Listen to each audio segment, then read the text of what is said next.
There are way more followers in the world than there are leaders. And then we have thought leaders.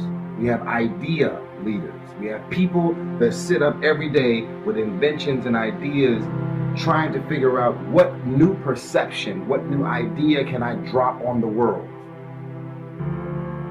Never assume that people think of you the way you think of yourself. What perceptions are you creating? If you're going to put these negative perceptions out there about yourself, at least be conscious of it. When I wore that outfit, when I put on all that weight because I stopped working out, when I show up and I'm hanging out with these type of people, when I wear my hair like that, when I talk like that, when I get loud like that, when I get crazy like that, anything good, amazing, negative, horrible, or malicious, we are perception creators. We have control of the way people think of us. So to give the world anything any different than the perceptions that are already out there about you, everybody is shocked, like, oh my God. Never assume that people think of you the way you think of yourself. Once you decide to put these perceptions out there in the universe, if you're not content with the way most of the people think of you, now you're on a mission to change those perceptions. And when you change those perceptions, people are going to either decide to roll with you or not. You are a gift from God. You have been blessed with so many gifts and talents, natural gifts, natural talents, that if you unleash everything that you're capable of doing on the world at one time, it's going to be overwhelming. It's going to be too much.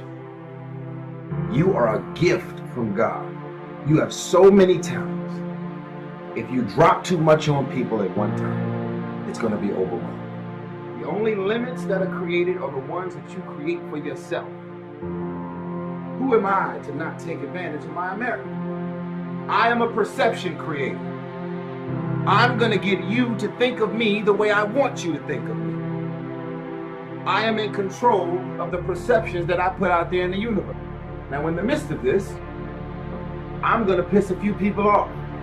Why? Because as I do interviews, as I make comments, as I tweet certain things, it may be grammatical errors and typos and this and that, whatever the case may be, I'm putting these perceptions out there in the universe. People are deciding if they're rocking with you or not. I never claimed to be the biggest star. I'm me. I'm every bit of me. As a matter of fact, I never wanted to be the biggest star because I've been around some of the biggest stars in the world, and I don't like the pressure that comes with being considered super A-list.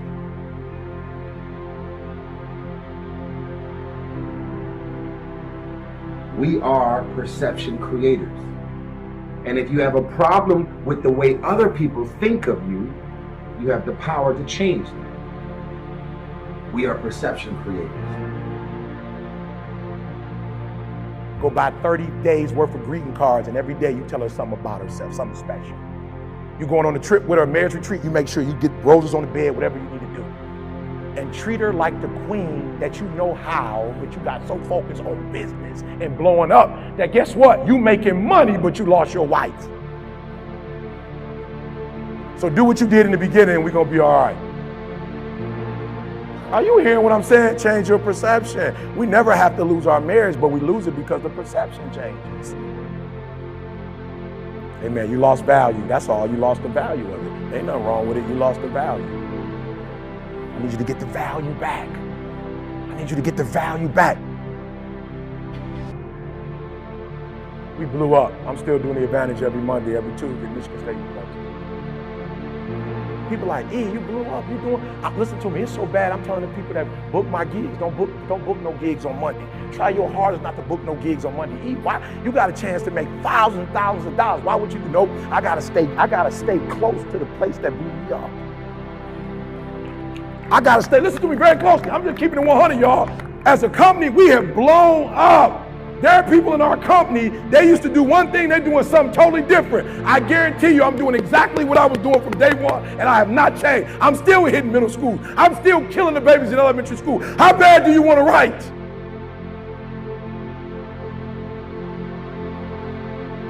Eight parts of speech right now. How bad? Let's go. 8 parts of speech. Count to 10. Come on, 10. Now backwards. I'm still in the elementary schools. I hadn't lost value. And the reason why some of you aren't successful is because the value you had that thing when you first started doing it, you don't have that same value no more. You don't treat that thing the way you used to treat that thing when you first got that thing. And so what God is saying is, I need you to change your perception, because once you change your perception, everything changes, son.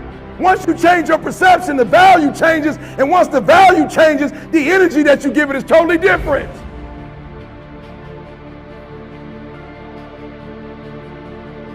I remember it was a time I was like, I'm good on that. Somebody said, no, E, you missing it, you missing it, you missing it. I was like, I know, but I'm just not. I could speak 10 times if I wanted to. I'm only doing about 3 or 4, like I ain't really on that. It was like, E, you missing it, you're not seeing the value. I want you to pray in this room right now, because God gave you a job, and that was the job that was going to take you to the next big opportunity.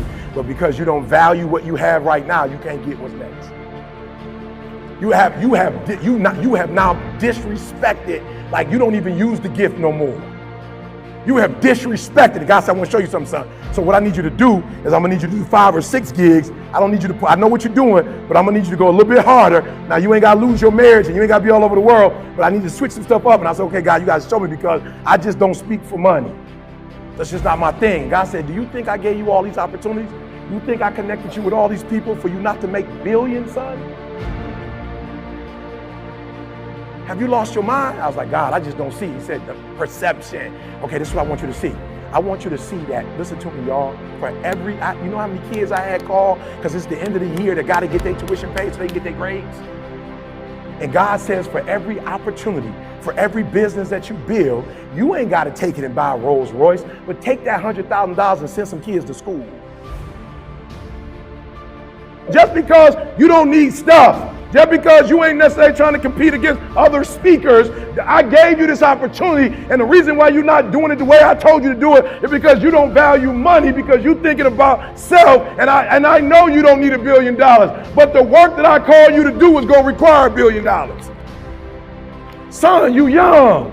When you was in your 20s, it was good to inspire. Then in your 30s, you start empowering. Now I need you to employ. You think I gave you all of this and all this anointing for nothing? My people need to be employed. Start with your church. They shouldn't be begging, looking for jobs. Create one for them. So when somebody got a deal, you ain't got to say no because you don't want the money, because you live in the same crib. That's cool. But I never gave it to you just for you. So the value changed.